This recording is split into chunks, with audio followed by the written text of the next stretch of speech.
बैताल पच्चीसी। विक्रम और बैताल की कहानी। असली पति कौन। यमुना नदी के किनारे धर्म स्थान नामक एक नगर था।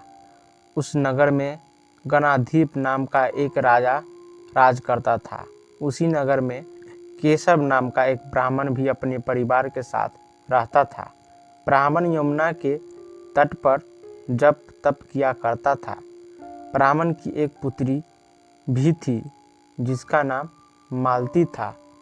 वह परिरूपवती थी। जब मालती ब्याह के योग्य हुई तो उसके ब्राह्मण माता पिता और भाई को चिंता हुई। संयोग से एक दिन जब ब्राह्मण अपने किसी यजमान की बारात में गया हुआ था और भाई पढ़ने गया हुआ था, तभी उनके घर में एक ब्राह्मण का लड़का आया। लड़की की माँ ने उसके रूप और गुणों को देखकर लड़की की माँ ने ब्राह्मण लड़के से कहा कि मैं तुमसे अपनी बेटी का ब्याह करूंगी। उधर ब्राह्मण पिता को भी एक दूसरा लड़का मिल गया और उसने उस लड़के को भी यही वचन दे दिया कि वह भी अपनी बेटी की शादी उस लड़के से करना चाहता है। उधर लड़की का भाई जहाँ पढ़ने गया हुआ था, वहाँ उसे भी एक लड़का पसंद आ जाता है। वह भी उस लड़के से अपनी बहन की शादी का वादा कर देता है। कुछ समय बीत जाने के बाद बाप बेटे घर में इकट्ठे हुए तो देखते क्या है कि वहाँ एक तीसरा लड़का और मौजूद है। दो लड़के उनके साथ आए थे। अब क्या होगा। ब्राह्मण, उसका बेटा और ब्राह्मणी बड़ी दुविधा में पड़ गए। दुर्भाग्यवश लड़की को सांप ने काट लिया और वह मर गई। उसके बाप, भाई और तीनों लड़के ने बड़ी भाग दौड़ की।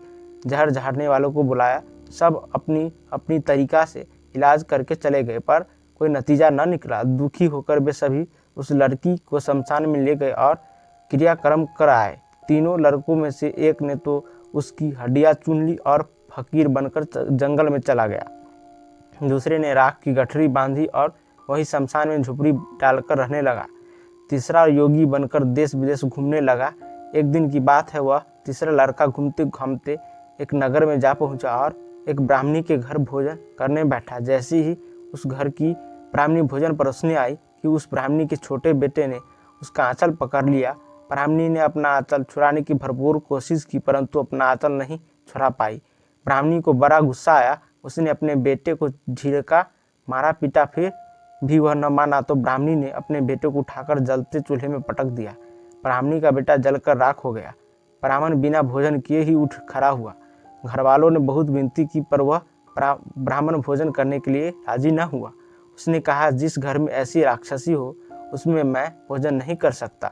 इतना सुनकर उस घर का बुजुर्ग आदमी भीतर गया और संजीवनी विद्या की पोथी लाकर एक मंत्र पढ़ा। जलकर राख हो चुका ब्राह्मणी का बेटा फिर से जीवित हो गया। यह देख ब्राह्मण लड़का सोचने लगा कि अगर यह पोथी मेरे पास पर हाथ पड़ जाए तो मैं भी उस लड़की को फिर से जिंदा कर सकता हूँ। इसके बाद उसने भोजन किया और वहीं ठहर गया। जब रात को सब खा पी कर सो गए तो वह ब्राह्मण लड़का चुपचाप घर के अंदर गया और संजीवनी विद्या की पोथी लेकर चल दिया। जिस स्थान पर वो उस लड़के को जलाया गया था, उस लड़की को जलाया गया था, वहां जाकर उसने देखा कि वह दोनों लड़के वहां आकर बैठे बातें कर रहे हैं। इस ब्राह्मण लड़की ने यह कहने पर कि उसे संजीवनी विद्या की पोथी मिल गई है और वह मंत्र पढ़कर लड़की को जिंदा कर सकता है, उन दोनों लड़कों ने हड्डियां और राख निकाली। तीसरे ब्राह्मण लड़के ने जैसे ही मंत्र पढ़ा, वह लड़की जिंदा हो गई। अब तीनों उस लड़की के लिए आपस में झगड़ने लगे। इतना कहकर बैताल बोला, राजन, बताओ कि वह लड़की किस लड़की की स्त्री होनी चाहिए।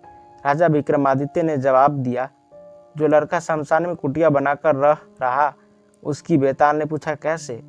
राजा विक्रमादित्य बोला, जिस लड़के ने हड्डियां रखी वह तो उसके बेटे के बराबर हुआ।